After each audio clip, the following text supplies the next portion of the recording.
You're listening to Rebel Spirituality with me, Sam Goldfinch. Here's the truth. Wisdom doesn't follow rules. So each week we're going to explore what it means to wake up your way so you can live a more peaceful, creative and inspired life no matter your circumstances. It's time to blaze your unique path to truth.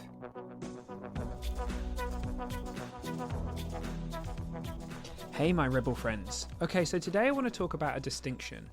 And the way I want to frame it is being whole versus feeling whole. And for many of us, we've grown up in a culture, a society, definitely in the West, pretty much around the world, I would say it's pretty universal at this point, where we've received some form of messaging that lets us know you're not whole unless you're serving or achieving, or unless you've done this certain amount of things in your life or created this certain thing. We get these messages consciously and subconsciously. And so many of us, we don't feel like we're whole. We feel like we're missing something. And when we come into this earth, we don't have that conditioning. We don't have that patterning. You know, before the personality, before these ideas or concepts that we have of self arise and appear, we don't have any of that. We're not lying there in a crib kind of thinking to ourselves, I'm not whole. We're just pure being with objects of consciousness appearing, be them feelings and this kind of thing. And then over time that becomes thoughts. And as our mental faculties kind of develop and grow as we develop as children, then the kind of internal special effects department becomes more and more beautiful and complicated and intricate. And there's more things for us to kind of identify with. So of course we identify with our name and form and these ideas that we have about ourselves. And we say, that's who I am. And if within there is the idea that we're not enough, or that we'll only be enough if we've achieved a certain amount of things, or have got the right job, or have a certain amount of money, or whatever it might be that's been conditioned into us, that will feel real. You know, we feel the things that we identify with. We're always walking around living in the feeling of the power of thought, you know. And if there's something that we have identified with, be it an idea, and if it looks real to us, it feels real. And I think for many of us, the journey looks like one that goes from incompleteness, from not being whole, from missing something, to finding that thing that we're missing, to finding wholeness, through accolades. So for me, it was kind of about collecting certificates. I was like, well, if I can just prove myself, if I can become an expert, if I can just one more. And I'd go through these patterns of kind of training, but this was true throughout my teaching career. And early in my coaching career, until I'd had some of these insights that I'm sharing with you, I was kind of seeking and searching, and through accomplishments and just one more thing. I'll just do one more course. I'll just do one more training program. I'll just get, and it just goes on and it just goes on and it goes on. And it feels like this journey towards wholeness. I'm lacking something. I'm missing something. And it feels additive, basically. It feels like I need to add something in. And then once I have those things, then I'll feel complete, then I will feel whole, and then I'll be whole. And we equate the feeling with the being of it. You know, we equate feeling whole with being whole. But it doesn't work like that. We're always inherently whole.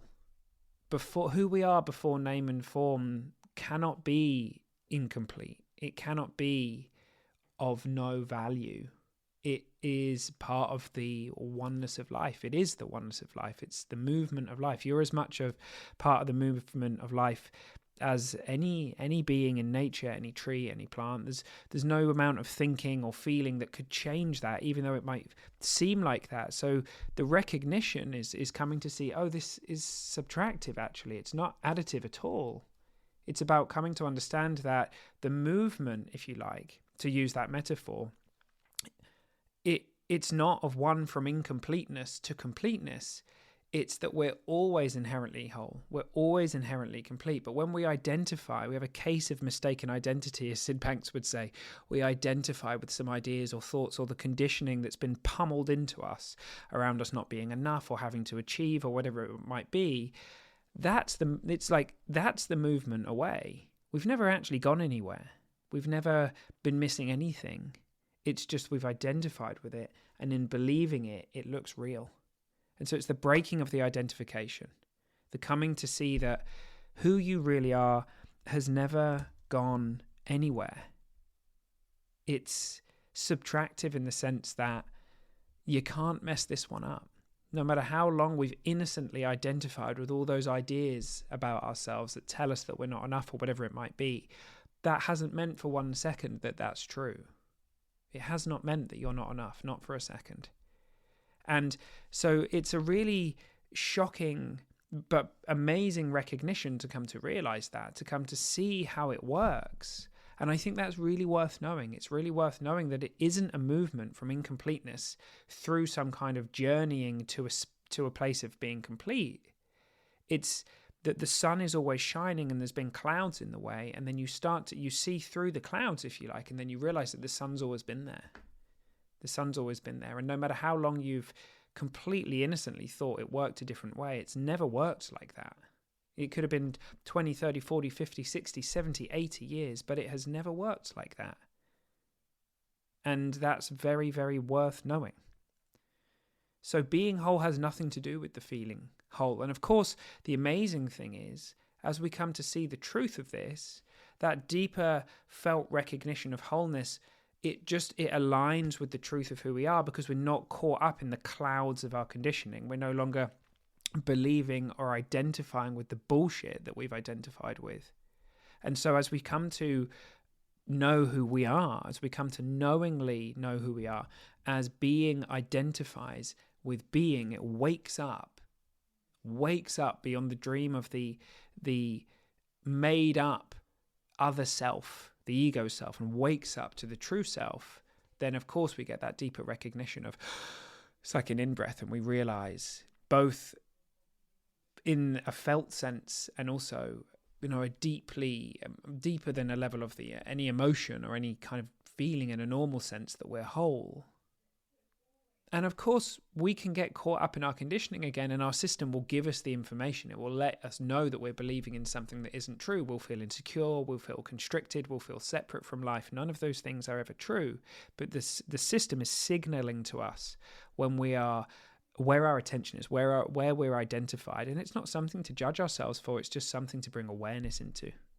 And the more I've come to see that, it's been a real gift to me, because for a while it was like I'd touch that space, I'd see who I was beyond conditioning, I'd see the truth. And then at some point I would innocently get pulled back into that, because it's been a habit that had been playing out in my life for years and years and years. And I'd feel like it had all gone and I'd lost all the progress, and I needed to go back to square one and read another book or do another meditation retreat so that I could get back to and regain that thing. But I never lost anything, not even for a second. It never worked like that. It didn't work like that. And so it doesn't matter how long we identify with some made up idea about ourselves, some less than idea, or some innocent stuff that we've picked up along the way. The moment you see through it, and the moment you're like, that's not me, that's not who I am, you're straight back to the truth of you. So you can take a break from any of that crap, any of that conditioning. And taking a break, I've heard the question asked before, and I kind of love it. Without referring to the past, who are you?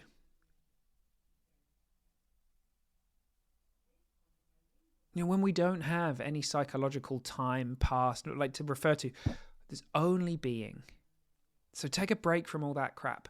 Ask yourself, what's here right now? And just hang out there more and more. Come to value that more and more. You don't have to turn it into some strict practice. It's just a direction to look in and see what you see. And then maybe you'll just bit by bit, you'll come to see, my inherent wholeness is a being thing. It's an always on thing. I can't mess this one up.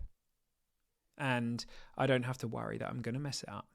I can just go about my life looking towards this truth and see it, recognize it more and more deeply. There's no effort involved in this. It's a movement. It's a movement to just come to see what's already true. It's not an intellectual game. It's not something that we have to work hard in order to attain. It's built into the system in the same way that a flower or a tree or a bird is always inherently whole, no matter however they've behaved or whatever has happened. Nothing has ever impacted them at that deepest level, because it's before and beyond form. I hope you have a beautiful day. I think think we found the end of today's podcast. Thanks for coming and hanging out with me, and I'll see you all soon. Huge love.